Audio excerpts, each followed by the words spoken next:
My guest tonight has made a name for himself by choosing the harder path. No, he is not one of the 12 minor prophets of the Old Testament. That's a different Micah.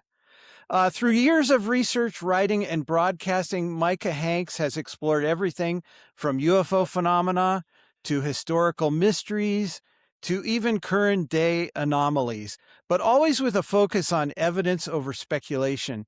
Unlike many in this field, he doesn't chase headlines, he follows the evidence. He's the author of many books and the host of the Micah Hanks program and the co founder of the debrief.org. Micah Hanks, welcome back to the Bruce Collins Show. Bruce, first, let me just say welcome back to you as well. It's been many Thank you. years since we last talked. And again, Yeah. we were reminiscing a bit there off the microphone. So it's equally good to be back and talking with you again, my friend. I think the first interview I ever had with you was for Molecules, I'm getting it wrong, but it's 3 M's, right? I don't even remember the name of that book anymore myself. It's been ages ago. So yeah, but Okay. that one. It was a great book, as were all of your other books. Now, tell us first about the Micah Hanks program. Where can it be found and what is it about?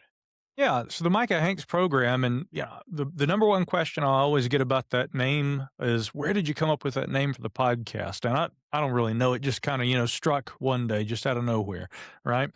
But all kidding aside, it is a show that covers a lot of the latest science and technology, but also with a focus on the explorations into unidentified anomalous phenomena, as the military now calls it. Back when you and I first started having these conversations, they were called UFOs. Right. So, and, longtime listeners will also know I have a deep interest in anthropology, whether it be the archaeological aspect of that, which is really kind of the more tangible hard science area where I have the most experience as a avocational, archaeology enthusiast. I don't have a degree in that field, but I've worked with a lot of academics. I've volunteered on a lot of digs and things. But I also love the, sociological and the cultural anthropological. Also, subjects like primatology, with my longtime interest in, the idea of relict hominoids, or what are more popularly known as Sasquatch. So, all those topics are of interest to me, and I try to work in a little bit of the archaeology side of that in the Micah Hanks program too. Oh, and it can be found anywhere, just wherever you get podcasts. Yeah. And so you heard the intro, and you didn't ask me to introduce you in that way, but I think it's an accurate portrayal of what you do. Do you find that that is sorely lacking by the majority of the personalities within the UAP community or any kind of cryptozoology? And do you get your credit for standing out? Wait, what credit? I don't get credit. Are you? I'm just kidding.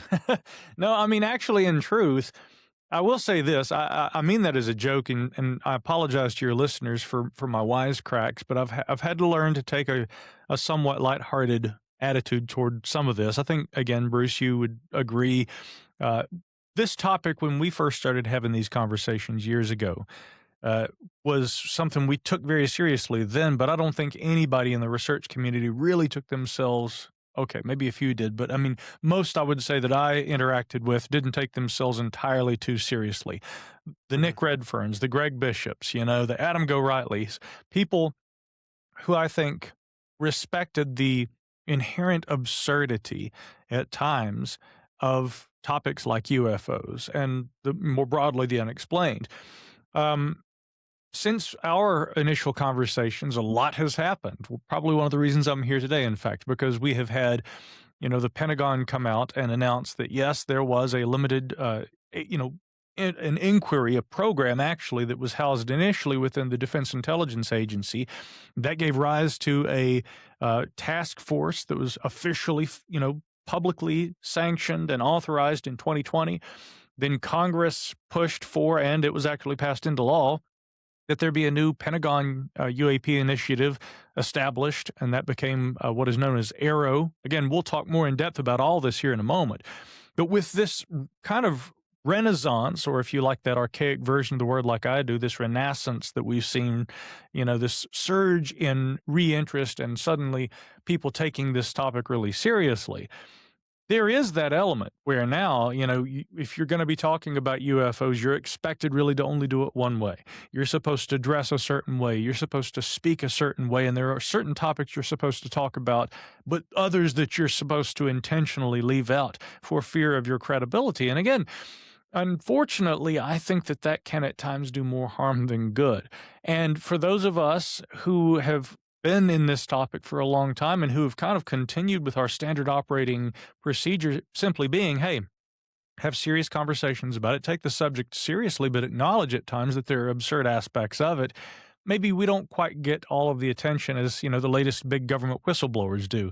While some are frustrated by that, again, I think that's just part and parcel and, very much at the core of the nature of the long-running historical dialogue about this. You look back, at any point in history, people who were witnesses, people who claimed that they had had firsthand experiences or close encounters with the phenomenon or even its alleged occupants. The scientists, from major universities, the very few who were willing to go out there on a limb and put their names behind their research into this. Many of them now gone, a few still lingering after all these decades and still very much prominent voices. It's always kind of been like that. So, for those, I guess what Charles Fort would have called those who beat the drum on the walk of the damned, so to speak, the Redferns, the Bishops, the Golightleys, and what have you. I think it's a very interesting time to be alive, but it's nothing new for any of us. Mm-hmm. The thing that I appreciate most about you is you're very objective and you look at things solidly. The thing that I appreciate about Nick Redfern was he may take a collection of stories that if you're a skeptic, you'll look at and you'll go, that's impossible. But he wouldn't say this is adamantly true. I'm just cataloging, what people told me. And so I can appreciate that. I can go with that. And as I stated in your introduction, you are also the co-founder of the debrief.org. So I want to get to that also. What's the mission of the website, thedebrief.org? Yeah, so our core mission is really just to cover essentially what you might call disruptive science and technology. Examples of disruptive science or disruptive technology would be anything from, like, for instance, a novel energy system that can take a very small amount of input and produce a much larger energetic output, which, again, according to the fundamental laws of physics, is the kind of thing that is not supposed to happen, but there have been ongoing efforts to try and, identify novel means of collecting energy, for instance, from the quantum vacuum. We literally just published a story recently about this. There are many developments that we're seeing right now in fields like hypersonics, and that especially in relation to a kind of a, it's a quiet, a soft, Cold War, you might say, but nonetheless, there's very much a rivalry in that great tradition of the rivalry that we see between the Eastern and the Western world, and hypersonics development as far as the militaries of major nations like Russia, China, the United States, and others. That's also a focal point, really an inflection point in many ways for the modern military arms race. But of course, we also have, less threatening technologies too, advancements in genetic science. We have advancements in the natural world and discoveries in the environment, discoveries deep within the oceans, discoveries on the lunar environment, and also on the environments of not so distant, but nonetheless inaccessible for the time being, planets like Mars, and also the atmospheres of planets like Jupiter. I'm sorry, actually, I meant Venus, but it applies to Jupiter as well. You look at the atmosphere of Venus, we're finding some incredible things. They're using remote probes. We're probably not going to send humans to Venus. It would be a very inhospitable place, but we're still getting some very intriguing data from our remote probing of its environment. So you look at all the different innovative areas in science and technology right now. The Debrief's core mission was to cover all those. But, Bruce, between you and I'm not going to lie. You'll see that in a lot of my reporting. I'm the editor-in-chief of the website and also one of its co-founders. I will also say that I went to my good pal Tim McMillan, who is he's really, I guess, my principal co-founder, and we launched that together with MJ Banias. I came to him with the idea, and that would have been maybe back in maybe 2018, 2019 sometime. And when I initially approached him with my idea, that little kernel that it was at that time, I won't lie, I was very, very intrigued by all the recent developments with the UAP subject. He was too. Fortunately, my version of it, had it just been what I initially conceived of, it probably would have been all UFOs. And Tim said, "Why don't we extend that? Let's try and broaden it. You got a great idea. Let me take that stone now and let's shape it into a gemstone," right? And so, with the help of Tim and MJ, we definitely did that. And I think we're all the better for it because Yeah. UFOs are important, but there's so much cool stuff happening in the world, and I like to report on all of it, including that archaeology we mentioned earlier. It's kind of like, and this is a crass way to compare it, Unsolved Mysteries. I love that show not just because they talked about UFOs, they talked about all sorts of things that were interesting. So, and again, right now on that website, thedebrief.org, you have an article you've written about humpback whales and gaping, which I thought was really interesting. But let's go directly to UFO disclosure, government disclosure. What are you looking most at? What was actually released or people's responses? You mean in terms of like the most recent release we saw there from the Yeah. Pentagon? Yeah. So, because I mean, there's been so much going on, and we Hmm. already kind of got a very brief rundown, but I mean, maybe just to kind of touch on that because this is important in terms of what we saw most recently. And then we can kind of go over maybe what we have seen, what's most significant, what that means, if anything has been learned, what that is. We go all the way back to, of course, the 1950s and 60s. We had Project Blue Book, and officially there was no UAP investigation back when they were still called UFOs between around 1970 and leading up to the present day. But that changed in 2017 when it was first revealed that there had been a program out of the Defense Intelligence Agency. The name at that time reported was ATIP, Advanced Aerospace Threat Identification Program. And that is accurate. That is the official unclassified nickname for the DIA initiative, but its official name was the Advanced Aerospace Weapons Systems Application Program. That program ran for a couple of years. It actually received about $22 million in taxpayer money, and that was collected with the help of a couple of other senators, but really it was an effort that was spearheaded by Harry Reid.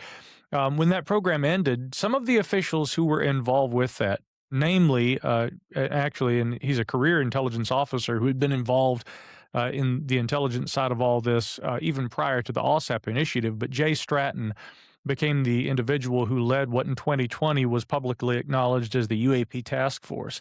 That was, again, one of those kind of inflection points publicly on the dialogue about this because people at that point said, whoa, not only had there been a program, now the Pentagon has officially reauthorized a collection effort to gather information about these sightings and to try and understand what these things are.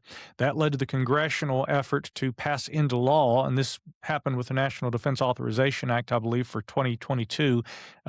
The official launch of a new initiative, a formal program, not just a task force. And although the task force and its work was incredibly significant, the current running iteration that was the outgrowth of that is known as the All Domain Anomaly Resolution Office, or ARROW.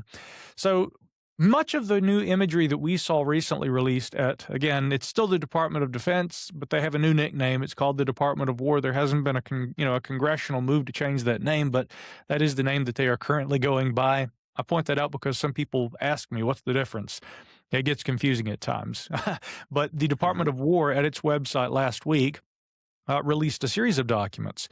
There were also some video.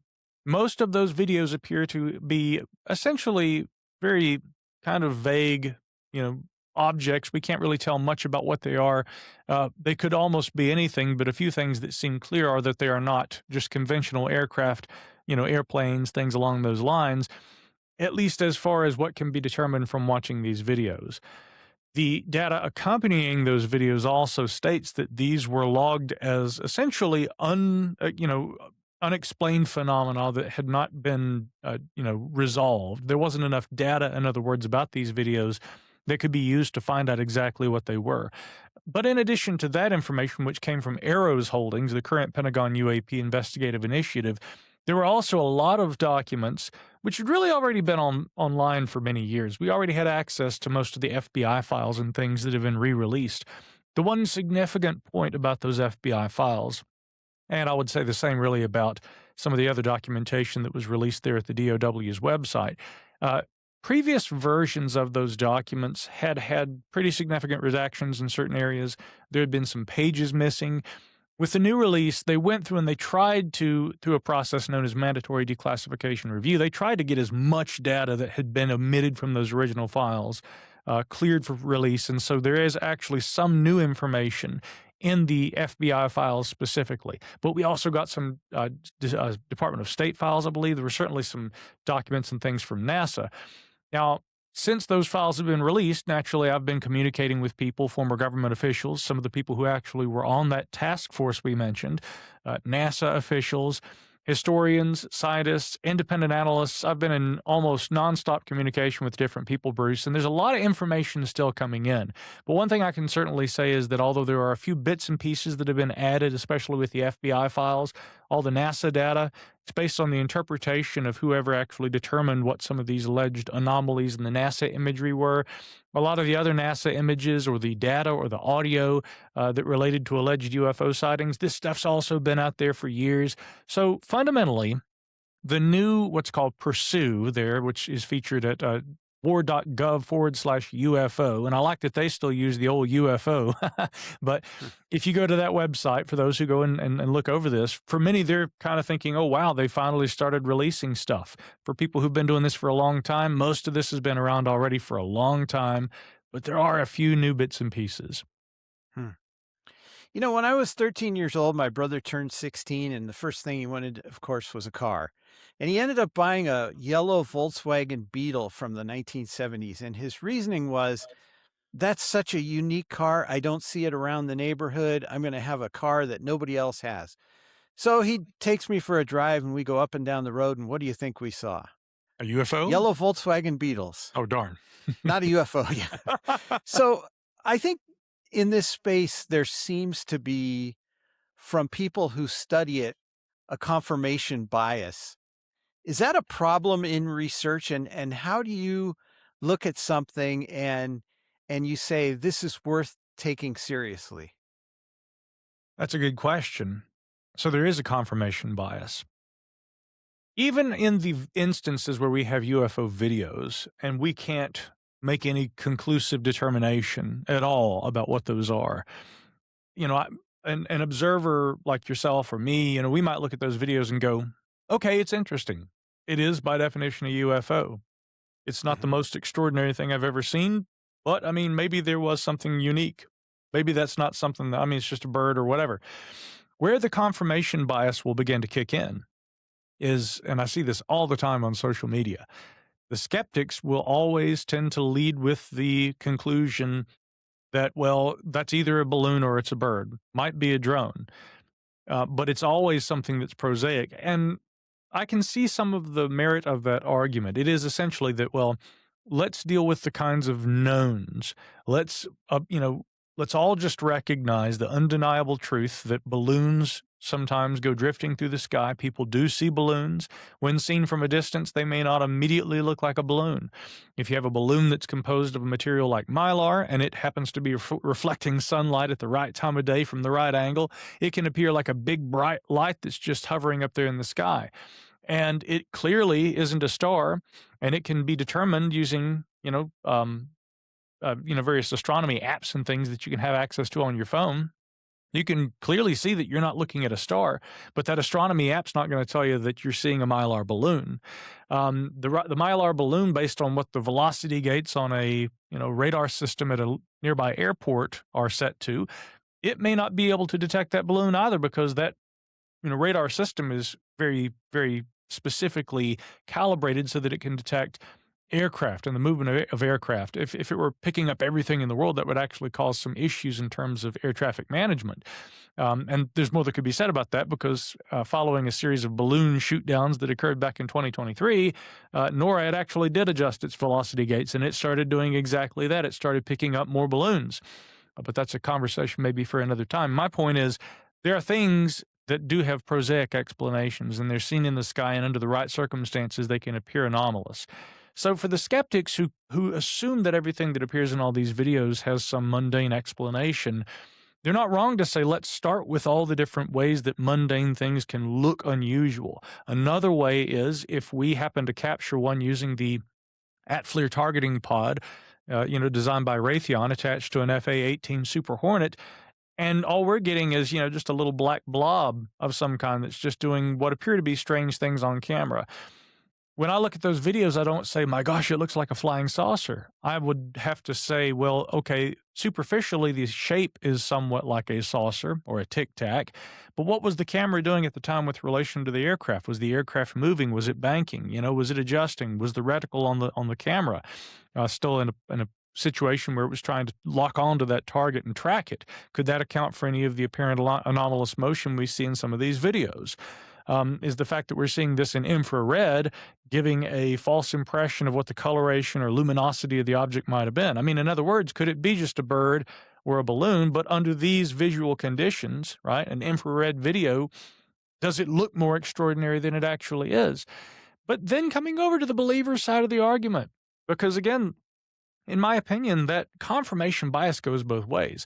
While Right. you could make a good argument that the skeptics lead with what seems to be fundamentally a more logical, assumption about, well, what this could be, inevitably, all the time, you see that the skeptical conclusions, even about the most incredible cases, also try to project onto them these mundane explanations. And so then when you have a group of police officers who all in real time are tracking a football field sized triangular object over St. Clair County, Illinois, like what they allegedly did in January of 2000. And they're all seeing this and they're all in communication on their radios and they're looking at this object and they're describing it in real time. And then those dispatch recordings are released after the fact. And researchers go back and can listen to those real time descriptions. And the skeptics say, well, it was just an advertising blimp.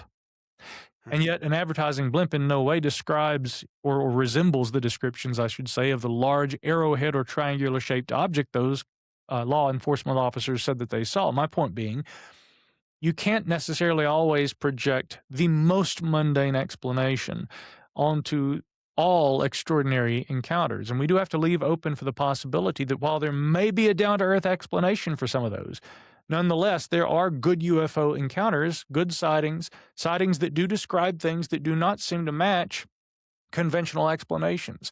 But that confirmation bias of the skeptic is that, well, if we can explain 99%, we can explain 100% of drones. So I have to see a bit of both sides. I think what you have to try and do is you have to maintain the open-mindedness of the believer, but you also have to temper that with a good bit of skepticism and never give yourself completely to either side. And yes, that does place me in a very unpopular place right there in the middle, which doesn't attract very much attention from either side if it's not criticism. But again, I maintain, Bruce, that if you become too ideological and you allow that confirmation bias to lead, it often will lead you astray and it will skew your final interpretation of what you may be observing. Yeah, from my own personal perspective, and the reason why I brought it up is because I'm a Christian and I see the Christian community wanting to see everything through the filter of prophecy, right? And so they see these images as UFOs for sure. So, and then there is probably, I'm sure, a more older Christian community that would say this is preposterous, because they grew up in a time when UFOs were at the drive-in. So, when we talk about UAPs, though, and we could even open it up to other anomalies, um, do you think these discussions and actually the time you've been doing this for many years, so the time you've been in this, do you think we're moving closer to the truth, or have we just created a more sophisticated version of speculation? Well, also a good question. And, I'll just say this. In my opinion, I thought we were getting to a point where we were moving closer to the truth.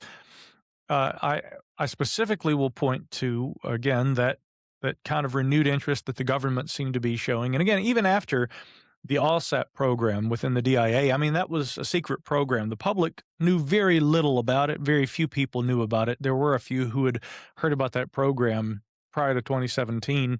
I was not one of those individuals as far as I know, although I might say that there were some echoes of that program, some whispers about it, which certainly I was aware of. And later, once it came out, it began to make sense. For example, we knew that Robert Bigelow, for a time, was funding MUFON.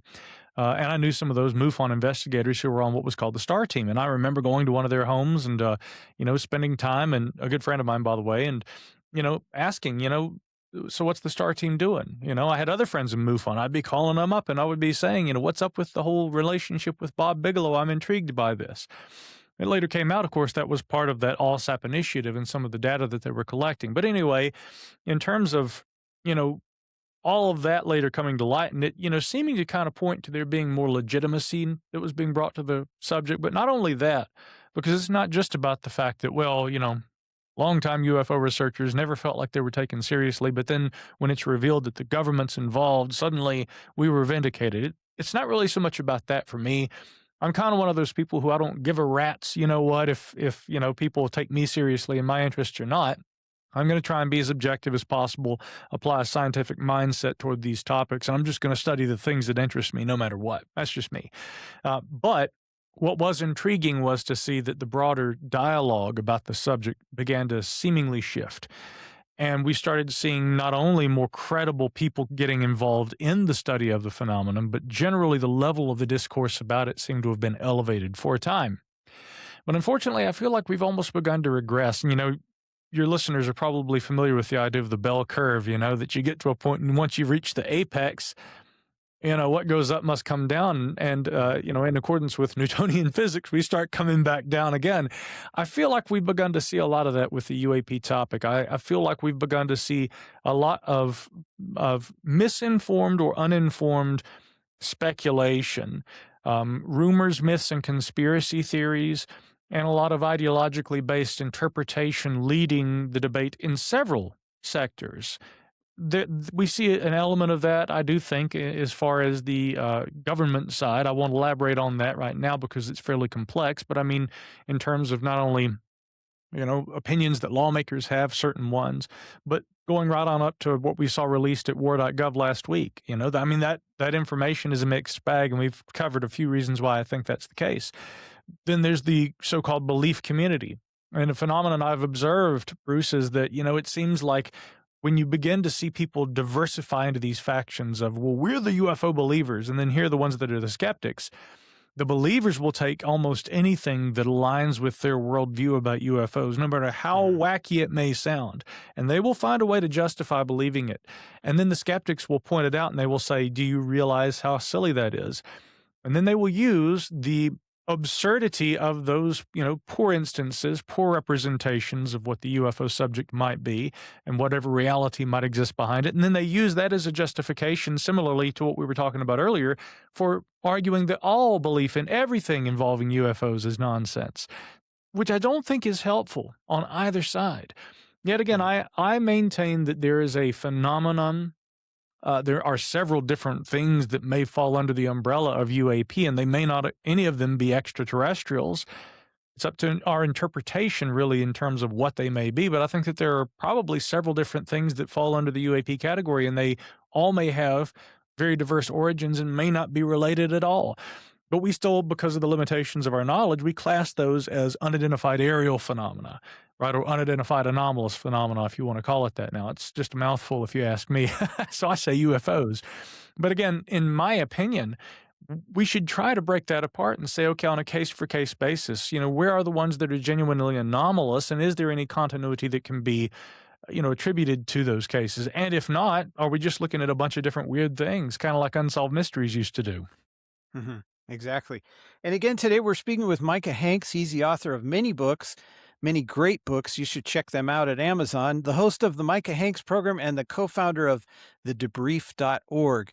Now, Micah, 20 years ago when I started doing this, I actually went on the Coast to Coast AM website and I took names off and said, hey, do you want to be interviewed, basically? And some of the topics were HARP and crop circles. These seem to have been fads and they've gone away. So what do we do with something like UFOs and Bigfoot that have gone on for decades? They've been media darlings. They're still running on Coast to Coast AM. Is there any correlation between factual and non-factual when we look at these anomalies and their staying power? Yeah, so that's a good question as well. I would say this. There are always going to be those things that appear that they're kind of like those what what would you call them? I mean, I guess that they aren't all necessarily, um, uh, I can't, the name's escaping me, but, if you look at sea organisms, fish, for instance, that will latch on to a larger fish, right? And I want to hesitate to characterize them as being parasites, but I guess it is technically a parasitic, relationship in some cases. There are subjects that very much like little fish that attach to a larger fish because they get a free ride and a free meal that similarly end up being appended to larger topics. For instance, within the subject of UFOs and the study of that, you see these little offshoots like crop circles, cattle mutilations, abductions, all these other things. And at various times throughout the history of the study of the phenomenon, various groups of people based on cultural reasons or media coverage and the popularity of the subject at a given time, people will latch onto that and they will become, a crop circleologist or a mutologist, or they will, specialize in the accounts and the stories of alleged abductees, whatever. It's not by any means, by the way, to try and say that there's no merit to the study of those. But I learned early on that sometimes it's best to separate those from the UFO subject. And you might say the same about a range of different things. To your point, though, there are certain core topics, which, again, a good way to identify them is to say, does this subject stand alone on its own, or is it inherently associated with a more popular and well-known topic? Again, you look at crop circles. Can you have much of a crop circle debate without talking about UFOs? It would be kind of hard to in the modern context. You see what I mean? So, Yeah. and I think that the staying power of a topic like UFOs or like Sasquatch has to do with a few things. First of all, the consistency over time, and also really the deep history of a topic like this. Now, that's where things get a little tricky because many modern skeptics will look at UFOs and they'll say, this is a myth of the space age. This is something that didn't start happening until the 1940s. And it's very telling that it started happening after the 1940s, 1947 specifically, because we had just ended the largest military conflict. We, of course, the United States, but also the Soviet Union at the time, they'd begun acquiring some experimental technologies the Germans had been building. As a result of developments that occurred during the war, we were not only seeing rocket technologies, but we also now had radar. We were developing the first jet engines. So naturally, a bunch of stuff, new technologies are being developed, and suddenly people start claiming they're seeing weird things in the skies. It's a myth of the space age. Flying saucers were based on misidentification of all those things, which now are well known. But it gave rise to a mythology that's very persistent, and people still say that they're experiencing today. People say they're still seeing UFOs. Now, that would be that skeptical interpretation. To me, we also have to look at the other side of it yet again. Well, there were some really good descriptions of some really weird things starting in the 1940s. First of all, were there historical accounts that, go back further? Indeed, there is some remarkable historical work on the UFO subject that's been done over the years by researchers like Jan Aldrich, Barry Greenwood, and a number of others. My good friend, historian David Marler, who, if you've never talked with him, you really should. David is a grade A+ UFO researcher and a dear friend, too, and he now manages what's called the National UFO Historical Records Center out near Albuquerque, New Mexico. And when you look at those deeper histories and you look deeper into the documents, the things that preceded any government record keeping on these topics, sure, you do see that whatever these things were, aerial phenomena that was unrecognized by observers at the time they were first observed and documented, that certainly precedes the 1940s. Second question is, we mentioned already technologies like radar. Is it possible that more sightings of UFOs began to occur, or we take on a general, deeper cultural awareness of an existing phenomenon that we can already say that there was, some historical record, established for this? Does it take on a deeper level of cultural awareness when we're able to corroborate eyewitness sightings with things like, instrumental data, radar data? Well, surely that was one aspect of the UFO topic that became very interesting following the Second World War, and really what might we even could say gave rise or helped to give rise to the modern concept of UFOs. Not only that people see weird stuff, but sometimes they can be detected on radar too, which helps to give an additional layer of confirmation. Quickly, I'll say the same thing about Sasquatch. Modern skeptics would try to say, we can trace the origins of Bigfoot in the United States back to a hoax that occurred at Bluff Creek, California. And that happened just a few decades ago. And then a few decades before that, we can say that, maybe as early as the 1920s, there were some reports of, what became known as Sasquatch, and that because of this kind of anglicized version of indigenous American words. But that anglicized version was first put into print by J.W. Burns back in, I believe, 1929 in Maclean's magazine. And that introduced an idea that later researchers like John Green and a few others would start looking at. But then they started combining traditions involving Sasquatch with speculations, rumors, and hoaxes involving what became called Bigfoot, and it all gets lumped into one thing. I would say, first of all, I disagree fundamentally with that premise. Second of all, if you go back and you look at the deeper historical documentation that's been provided by, for instance, George Gibbs, ethnologist who was doing work all throughout the Pacific Northwest back in the latter half of the 19th century, and by as early as the 1870s, 1880s, he was writing about traditions of what were known as the Siatik, which were described as maybe 10-foot tall, hairy, foul-smelling, large-footed humanoids that would steal women and children from indigenous American camps.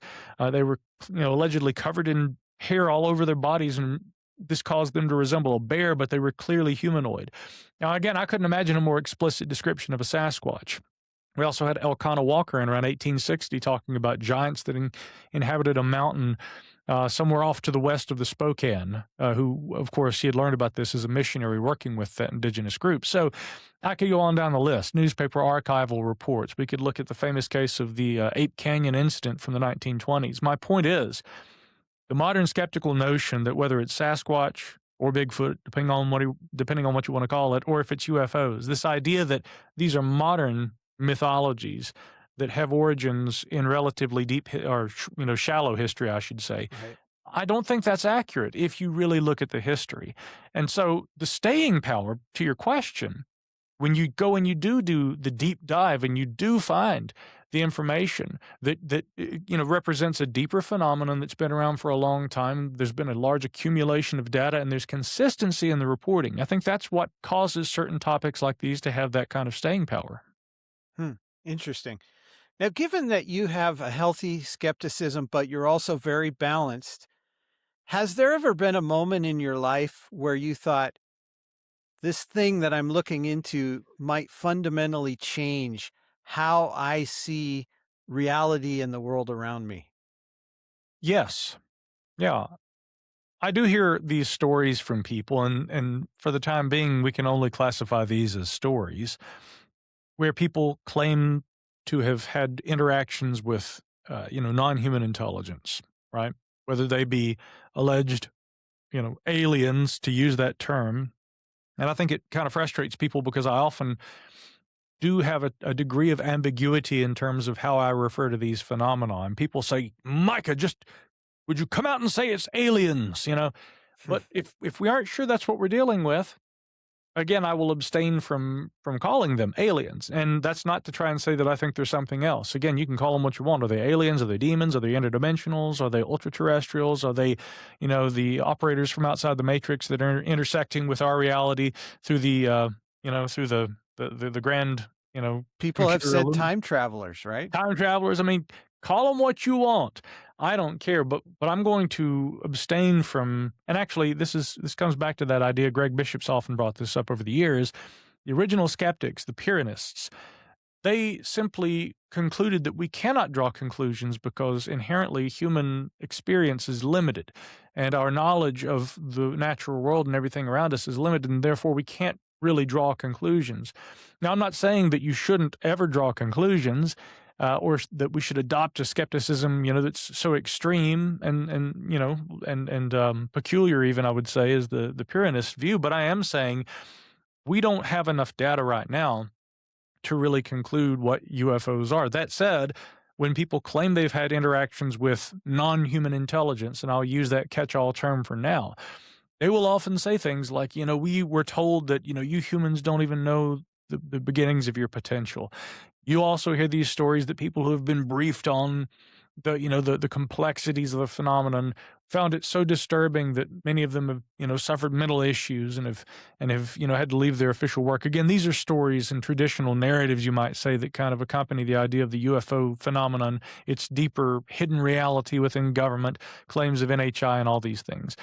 Now, if that's true, I've often wondered myself, Bruce, it's like, well, if I got briefed on the legacy program right now, right? If I found out all the UFO secrets, can I with certainty be assured that I would not be so disturbed by what I learned that I would not run screaming and completely disassociate from the phenomenon, if not from reality itself? I can't, because I don't know. I haven't been briefed. I don't know all the secrets. But when you hear enough of those stories about people who allegedly have gone down that road, it's enough to make you wonder. Now, what I can say is that if Sasquatch, for instance, to stick with another one of those, topics with the sticking power, if that one is what it appears to be, it sounds like it's a great big large primate of some kind. Is that going to, shift my worldview? I will acknowledge it would shift a lot of people's worldview. If Sasquatch were proven tomorrow, a lot of skeptics would, first of all, they'd be eating crow. But again, respectfully, I'm going to also say that many of them, they would accept it, but then they would also probably start trying to say, well, we never said that it was impossible. We simply said that the standards of evidence that were being applied toward the research into this topic were never good before, yada, yada, yada. And they would immediately begin making concessions. And of course, ultimately, they'd also have to accept that this was real, something that, existed. The believers, of course, would all be saying, ha, ha, ha, told you so. A lot of people who aren't on the belief or the skepticism spectrum on this, and who never really put much thought to that, they probably would be deeply and profoundly disturbed by the idea, my gosh, there's something, it looks very much like humans, and it's been out there lurking around in our forests for, since time immemorial, right?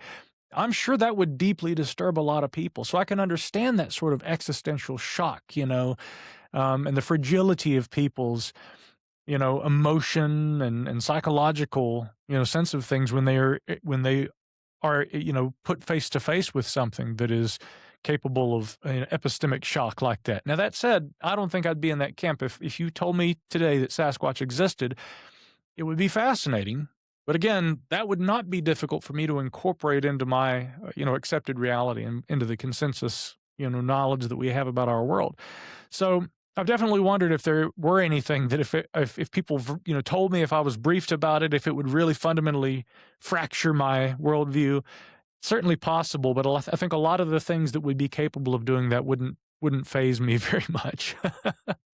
I think if your scenario plays out, I can guarantee one thing. Jeffrey Meldrum will have a new book called See, I Told You So. Well, he would have, yeah. His sad passing, of course. Had you heard about that, Bentley? Oops, no, I haven't, obviously. Yeah, Dr. Meldrum, that happened fairly recently, so no worries. Yeah, but, in fact, I had spoken with him just shortly before that, and then we were supposed to attend a event together. He wasn't able to be there, and then I was in Yellowstone Park, and yes, I was there because, in part, of its history of association with this topic, but then we got the news that he had unfortunately passed away. But his book that he did write about this, Sasquatch Legend Meets Science, that's a good starting point for people if they're interested in this topic. I would argue, you might, if you've never really thought much about it, or you're generally a skeptic, make some time to read that one. It would definitely perhaps offer some interesting perspectives. Well, I'm sorry to hear that. And I knew I should have started this program 6 months earlier. That joke would have been relevant. Anyway, Well, Micah, before we go, I want to give you this opportunity. What are you currently working on?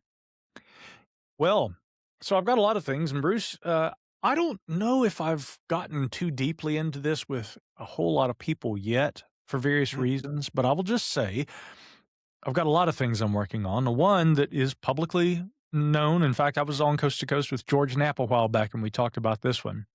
I've got a UAP database that I've been running, I guess, since early 2024. This is called the UAP Sightings Reporting System. And the UAP Sightings Reporting System collects data from all around the world from people about UAP. There's a reporting form there on the website. In addition to a reporting form, we also have a list of criteria that I recommend that people go and look at. And I try to explain what Starlink satellites look like, how stars and planets under unusual visual conditions can look very unusual.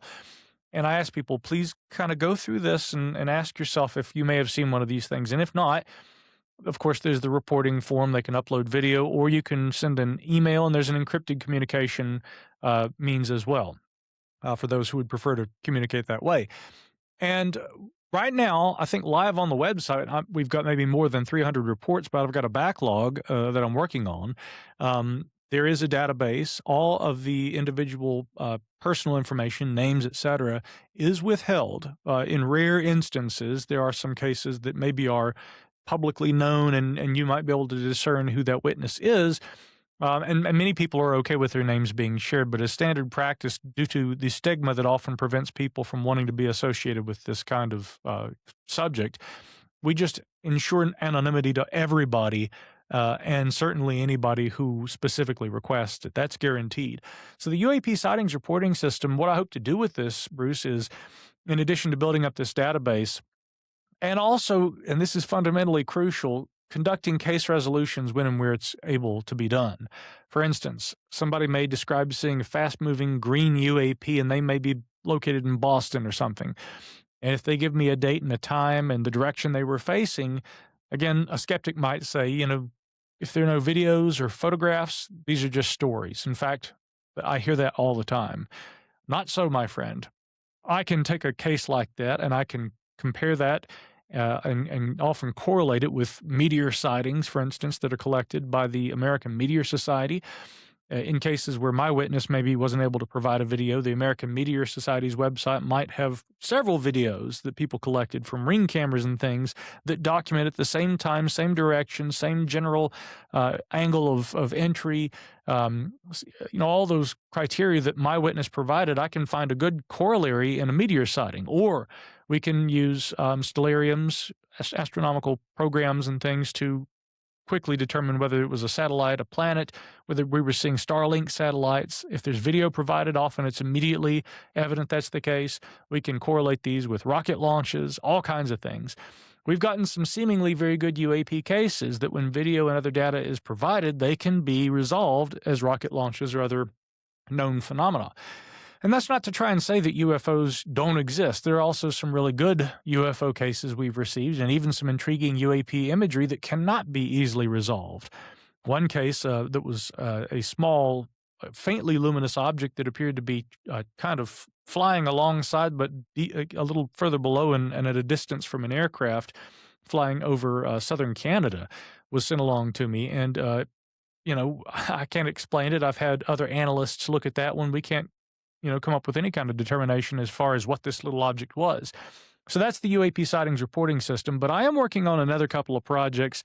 A couple of them are book-type projects, and then one is a website. And yes, they are all related to the UAP topic. And that in addition to some investigative efforts and some other things with, again, some folks who have been involved in this topic for a long time. So I hope maybe sometime by the end of this year to be able to have more I can announce about all those additional projects. But as you can tell, I'm a very busy guy. All that in addition to running the daily news cycle there as editor-in-chief at thedebrief.org and the podcasts every week. So, I have no free time, but I was happy to carve out a little for you today.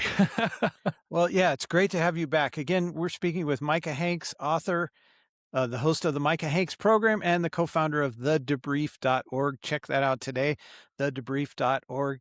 Micah Hanks, it's been a real pleasure. And when some of these other things begin to come into fruition, I hope I can have you back.